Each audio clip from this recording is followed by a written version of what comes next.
کوئٹہ مستونگ کلاں زیارت سمیت بلوچستان کے زیادہ تر علاقوں میں شدید سردی کی لہر برقرار ہے، جس کے باعث نظام زندگی مفلوج اور لوگ گھروں تک محدود ہو کر رہ گئے ہیں۔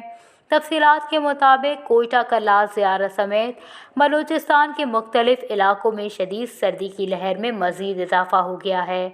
گزشتہ روز زیارت میں کم از کم درجہ حرارت -12، کلاب میں -8، کوئٹہ اور دال بندین میں -7 سینٹی گریڈ ریکارڈ کیا گیا۔ یکبستہ ہوائیں چلنے کے باعث زیادہ تر علاقوں میں نظام زندگی مکمل مفلوج رہی اور لوگ گھروں میں محصور ہو کر رہ گئے۔ وادی زیارت سمیت بلوچستان کے مختلف مقامات پر رابطہ سڑکیں بند ہونے کی بھی اطلاعات ہیں۔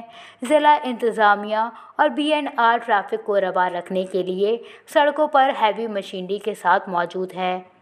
دوسری جانب کوئٹہ کلاں سمیت بلوچستان کے مختلف علاقوں میں فیڈر ٹرپ کر جانے کے باعث کئی گھنٹوں تک بجلی غائب رہی۔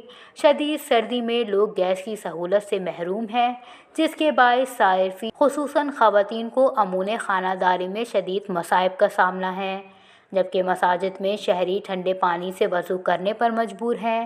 محکمہ موسمیات کے مطابق گزشتہ روز کوئٹہ میں کم از کم درجہ حرارت -4، بارکھان میں 7، گوادر میں 11، کلاب میں -8 اور زیارت میں -12 ڈگری سینٹی گریڈ ریکارڈ کیا گیا۔